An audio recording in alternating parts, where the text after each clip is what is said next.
In this video, we will further discuss the life of Williams Wordsworth, Coleridge and lyrical ballads. The partnership between Wordsworth and Coleridge rooted in one marvelous year 1797 to 98, in which they together one tone in wild poesy had two consequences for the Wordsworth.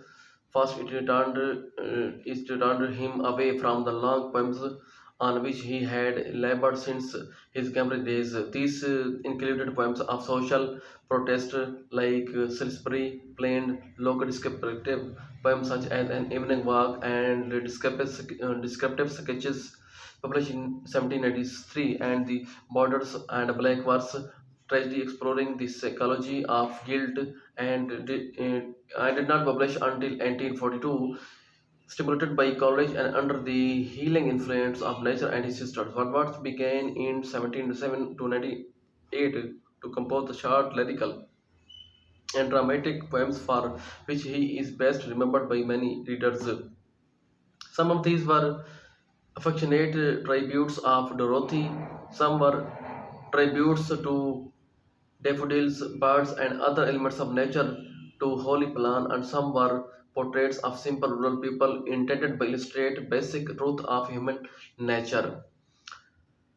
Many of these short films were written to daringly original program formulated jointly by Wordsworth and Coleridge and aim at breaking the decorum of new classical verse. These poems appeared in 1798 in a slim, anonymously authored volume entitled Lyrical Ballads, which opened with Coleridge's long poems, The Rime of the Ancient Mariner, and closed with Wordsworth's Tinton Abbey. All the three of the intervening poems were Wordsworth's, and he declared in a perfect to a second edition 2 years later.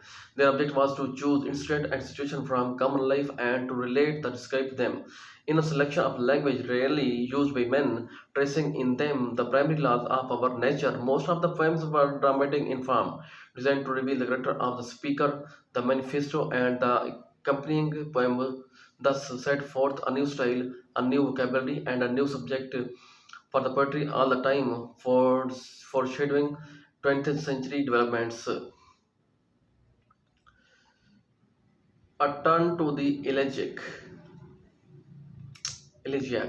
In the company of Dorothy, Wordsworth spent winter 1798 to 99 in Germany, where he removed town of Goslar in Saxony. He experienced the most intense isolation he had ever known. As a consequence, however, he wrote some of his most moving poetry, including the Lucy and Matthew elegies and early drafts towards the prelude. Upon his return to England, Wordsworth incorporated several new poems, second edition of Lyrical Ballads 1800, notably two tragic pastorals of country life. The brothers and Michael at about time of Wordsworth also wrote the brilliant lyrics. He was assembled in his second verse collection poems in two volumes, 1807, including the integrally popular I Wandered Lonely as a Cloud, also known as Daffodils. All of these poems make up which is now recognized as his great decade, stretching from his meeting with Coleridge in 1797 to until 1808. In 1805, the drowning of Wordsworth's favorite brother John, the captain of a sailing vessel, gave Wordsworth the strongest shock he had experienced. A deep distrust hath humanized my soul. He lamented in his elegiac stanzas on Peel Castle. Henceforth, he would produce a different kind of poetry and defined by a new sobriety, a new restraint, and a lofty, almost Miltonic evolution of tone and diction. What words appeared and anticipate this turn in Tinton Abbey, where he had learned to hear the still sad music of humanity and began in the ode Intimacy of Immortality, written in 1802 204, published in poems in two volumes. The theme of this ode is loss of his power to see the things he had once seen. The radiance, the celestial light that seems to lie over the landscape of his young youth, the glory of freshness of dream. Now in the pale castle stanzas, he sorrowfully looked back, looked back in the light as a legendary as a poet dream, as a light that never was sea or land. These metaphors point up in the differences between the early and the late Wordsworth. It is generally accepted that the quality of his verse fell off as he grew more distant from the sources of his inspiration, and his Anglican, Anglican and Tory sentiments hardens into orthodoxy. Today, many readers discern two Wordsworths, the young romantic revolutionary and the aging Tory humanist, risen into what John Keats called the egotistical sublime. Little of Wordsworth's later works match the best of his early years.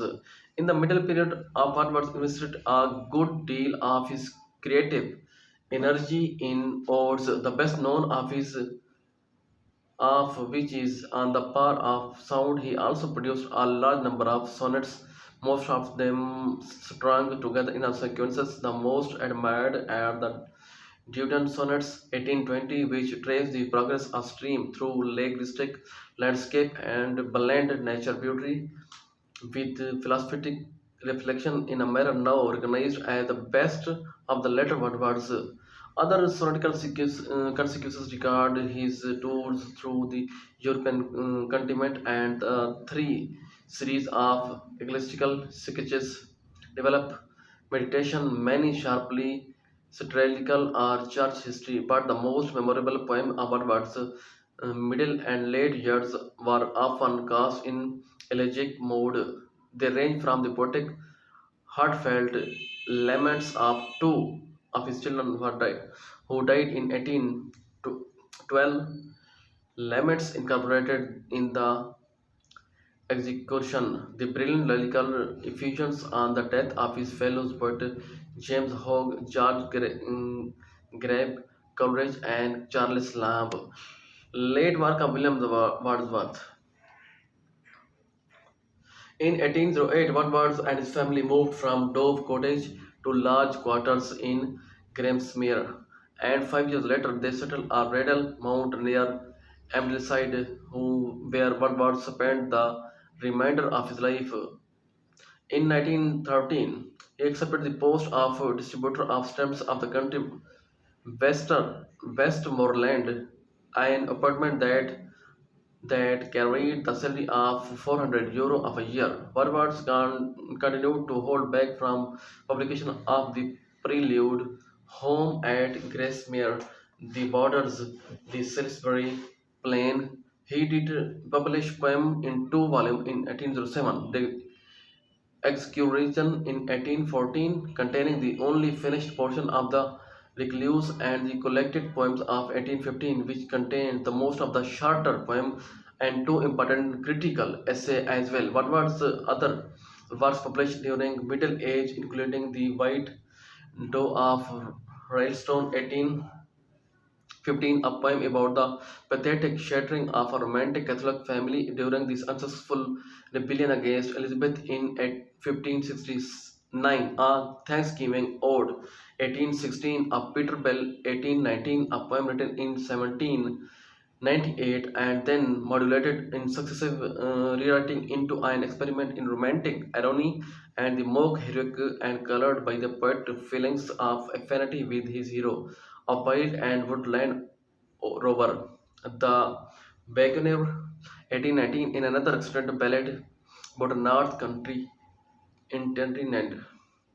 Throughout all these years, Wordsworth was assailed by vicious and tireless critical attacks by contemporaries.